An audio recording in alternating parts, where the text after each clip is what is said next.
نحمده ونصلي ونسلم على رسوله النبي الكريم اما بعد فاعوذ بالله من الشيطان الرجيم بسم الله الرحمن الرحيم اللهم صل على سيدنا ومولانا محمد وعلى آله وصحبه وبارك وسلم۔ معزز طلباء و طالبات و معزز سامعین گرامی، السلام علیکم ورحمۃ اللہ وبرکاتہ۔ ہمارا یہ سلسلہ ہے سلسلہ تفہیم اشعار پر مشتمل، جس میں ہم مختلف بزرگان دین کا فارسی کلام آپ کے لیے لے کے حاضر ہوتے ہیں اور اس کا ترجمہ اور مختصر وضاحت پیش کرتے ہیں۔ آج کا ہمارا یہ لیکچر سابقہ لیکچر کا ہی تسلسل ہے، جس میں اقبال رحمۃ اللہ علیہ نے سانحہ کربلا کے راز کی حقیقت پر کلام فرمایا ہے اور سیدنا امام حسین علیہ السلام کی شہادت کا تذکرہ فرمایا ہے، جس میں بالخصوص آپ عقل اور عشق کا موازنہ کرتے ہیں، عقل اور عشق کا مقابلہ کرتے ہیں اور عقل کی حقیقت کو بیان کرتے ہیں، اور اسی طرح عشق کے حقائق کا آپ بیان فرماتے ہیں۔ تو چلتے ہیں بلا تاخیر ہم آج کے سبق کی طرف۔ اقبال رحمۃ اللہ علیہ اسی عنوان کے تحت نامے شعر میں آپ لکھتے ہیں: عقل محکم از اساس سے چون و چند، عقل محکم از اساس سے چون و چند، عشق اریاں از لباس سے چون و چند، عشق اریاں از لباس سے چون و چند۔ یہ اس بیان کا، اس عنوان کا نامہ شعر ہے اور آج کے ہمارے اس حصے کا پہلا شعر ہے۔ اقبال رحمۃ اللہ علیہ اس میں لکھتے ہیں کہ عقل چون و چند کی بنیاد پر مستحکم ہوتی ہے۔ چون و چند کا معنی ہوتا ہے کیسا یا کیوں یا کتنا، اس طرح کے سوالات پر عقل مستحکم ہوتی ہے۔ عقل یہ پوچھتی ہے کہ یہ کیسے ہوگا، یہ کیوں کر ہوا یا کیوں کر ہوگا، یا کتنا ہوگا یا کتنا چاہیے، یعنی کیوں، کتنا، کیسے، یعنی سوالات کے بندھن میں الجھتی ہے۔ عقل اس بنیاد پر یعنی چون و چند کی بنیاد پر مستحکم ہوتی ہے، جبکہ عشق اریاں از لباس سے چون و چند، جبکہ عشق چون و چند سے آزاد ہوتا ہے، اریاں ہوتا ہے، عشق چون و چند کے بندھن سے آزاد ہوتا ہے۔ تو چلتے ہیں آج کے 10ویں شعر کی طرف، اور آج کا دوسرا اور مجموعی طور پر 10واں شعر ہے۔ اقبال رحمۃ اللہ علیہ اس میں لکھتے ہیں کہ عقل می گوید کہ خود را پیش کن، عقل می گوید کہ خود را پیش کن، عشق گوید امتحان خیش کن، یعنی عقل کہتی ہے کہ اپنے آپ کو آگے بڑھا، عقل کہتی ہے کہ اپنے آپ کو آگے بڑھا، یعنی دولت، عزت، حکومت اور شہرت حاصل کر اپنے آپ کو آگے بڑھا۔ عقل می گوید، عقل کہتی ہے کہ خود را پیش کن، اپنے آپ کو آگے بڑھا، یعنی دنیا میں عزت کما، شہرت حاصل کر، ناموری حاصل کر، دولت حاصل کر، اور اسی طرح اقتدار حاصل کر۔ عقل انسان کو آگے بڑھانے کا مشورہ دیتی ہے۔ عشق گوید امتحان خیش کن، جبکہ عشق کہتا ہے کہ تو اپنے آپ کو آزما اور اپنا امتحان لے، جبکہ عشق کہتا ہے کہ تو اپنے آپ کو آزما اور اپنا امتحان لے، تاکہ پتہ چلے کہ تو عشق کے میدان میں کس پوزیشن پر ہے، عشق کے میدان میں تو کتنا کامیاب ہوا ہے۔ تو عشق اپنے آپ کو امتحان میں ڈالتی ہے، انسان کو، بندے کو عشق امتحان میں ڈال دیتا ہے اور آزمائش میں ڈال دیتا ہے کہ تو اپنا امتحان کر کہ تو کس قدر عشق میں پختہ ہوا ہے۔ تو امید ہے کہ یہ شعر بھی آپ سمجھ گئے ہوں گے۔ چلتے ہیں آج کے تیسرے اور مجموعی طور پر 11ویں شعر کی طرف۔ اقبال رحمۃ اللہ علیہ 11ویں شعر میں لکھتے ہیں: عقل بغیر آشنا از اکتساب، عشق از فضل است و باخود در حساب، و باخود در حساب، یعنی عقل اجنبی سے شناسائی حاصل کرتی ہے۔ عقل بغیر، غیر کا معنی اجنبی، عقل بغیر، عقل اجنبی سے آشنائی، جان پہچان، از اکتساب، یہ حاصل کرتی ہے۔ عقل اجنبی سے شناسائی، جان پہچان حاصل کرتی ہے۔ عشق از فضل است و باخود در حساب، جبکہ عشق کا معاملہ فضل پر موقوف ہے اور وہ اپنا احتساب خود کرتا ہے، جبکہ عشق کا معاملہ فضل پر موقوف ہے اور وہ اپنا احتساب خود کرتا ہے۔ چلتے ہیں آج کے چوتھے اور مجموعی طور پر 12ویں شعر کی طرف۔ اقبال رحمۃ اللہ علیہ 12ویں شعر میں لکھتے ہیں: عقل گوید شاد شو آباد شو، عشق گوید بندہ شو آزاد شو، عقل گوید شاد شو آباد شو، عشق گوید بندہ شو آزاد شو، یعنی अक्ल इंसान से कहती है कि राहत हासिल कर और मजे की जिंदगी गुजार, राहत हासिल कर और मजे की जिंदगी गुजार, जबकि इश्क कहता है कि तू खुदा का सच्चा बंदा बन और हर किस्म की गुलामी और महकूमी से आजाद हो जा, और हर किस्म की गुलामी और महकूमी से आजाद हो जा।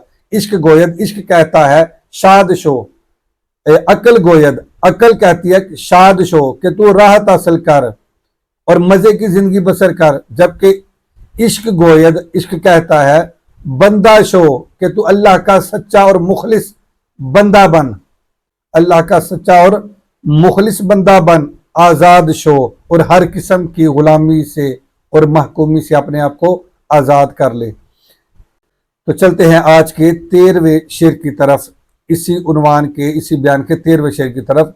13वें शेर में इकबाल रहमतुल्लाह अलैह आप लिखते हैं, इश्क रा आराम जा हुर्रियतस्त ना का अश रा सारिबा हुर्रियतस्त। आप कहते हैं कि इश्क के लिए हुर्रियत आराम, सुकून और राहत का बायस है। इश्क के लिए हुर्रियत यानी आज़ादी, आराम, सुकून और राहत का बायस है। और इश्क की ऊँटनी की हुर्रियत उसका सारिबा है। इश्क की हुर्रियत का नाका अश उसकी ऊँटनी, उससे मुराद यानी इश्क, और इश्क की ऊँटनी की हुर्रियत उसका सारिबान है। सारिबान कहते हैं ऊँट को हाँकने वाला, यानी इश्क की ऊँटनी उसका, उसकी हुर्रियत उसका सारिबान है, उसको हाँकने वाला है, यानी उसकी कमान करने वाला है। आगे 14 शेर में आप लिखते हैं, आशुनी दस्ती के हंगामे नबुर्द इश्क बा अकले हवस परवर चेकर्द, इश्क बा अकले हवस परवर चेकर्द। आप फरमाते हैं कि तूने वो सुना कि लड़ाई के वक्त इश्क ने हवस परवर अकल से क्या सलूक किया। तूने सुना कि लड़ाई के वक्त या जंग के वक्त इश्क ने हवस परवर अकल से क्या सलूक किया। आशुनी दस्ती, क्या तूने वो सुना कि हंगामे नबुर्द के लड़ाई के वक्त, जंग के वक्त इश्क ने बा अकले हवस परवर अकल से कैसा सलूक किया। चेकर्द, क्या सलूक उसके साथ किया, किसने, इश्क ने। और यहां लड़ाई से मुराद मारका करबला है, यहां लड़ाई से मुराद मारका करबला है कि आशुनी दस्ती के हंगामे नबर्द, क्या तूने सुना कि जंग के वक्त यानी मारका करबला के वक्त इश्क बा अकले हवस चे कर्द, इश्क बा अकले हवस परवर चे कर्द कि इश्क ने हवस परवर अकल से क्या सलूक किया। और इश्क से मुराद इश्क के अलमदार हजरत सैयदना इमाम हुसैन अलैहिस्सलाम है। और हवस परवर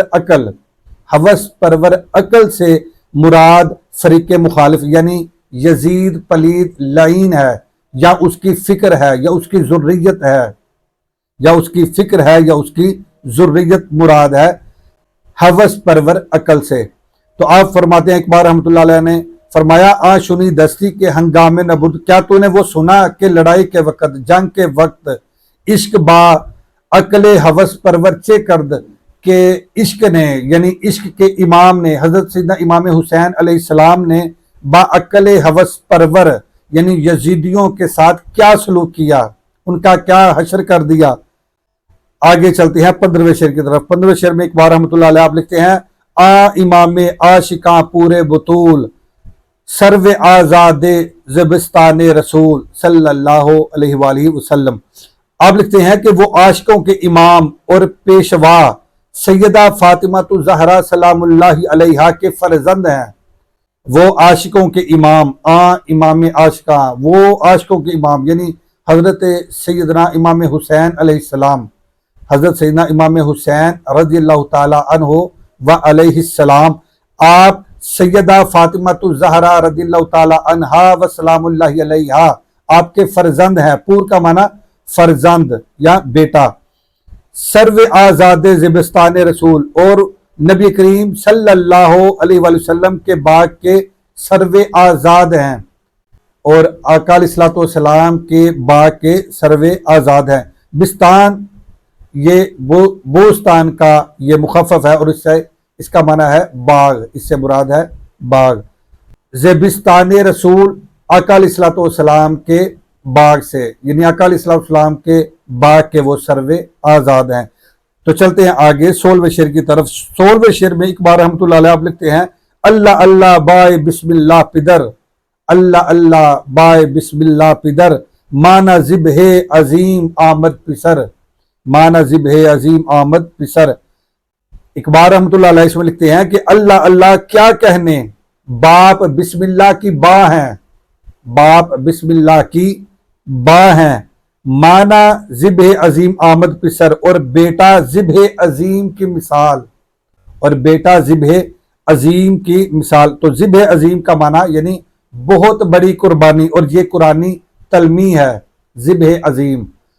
तो क्या खूबसूरत ये शेर है कि अल्लाह अल्लाह बाय बिस्मिल्लाह पिदर, कि अल्लाह अल्लाह क्या कहने, सुभान अल्लाह वाह वाह क्या कहने कि बाप बिस्मिल्लाह की बा है, माना ज़िब्हे अजीम आमद पिसर, और बेटा ज़िब्हे अजीम की मिसाल है, बहुत बड़ी कुर्बानी की आला मिसाल है, आला व अरफा मिसाल है ज़िब्हे अजीम की। तो उम्मीद है कि आज का ये कलाम भी आपने पसंद किया होगा और अच्छे तरीके से समाअत किया होगा। आज के लिए इतने काफ़ी है। इंशाअल्लाह उल अज़ीज़ अगले तीसरे हिस्से में मज़ीद इंशाअल्लाह 8 अशार हम पढ़ेंगे, और ये सिलसिला हमारा 5 हिस्सों पर मुश्तमिल होगा। तो आज के लिए इतने काफ़ी है। अल्लाह हाफिज़। अस्सलामु अलैकुम वरहमतुल्लाहि वबरकातुहू।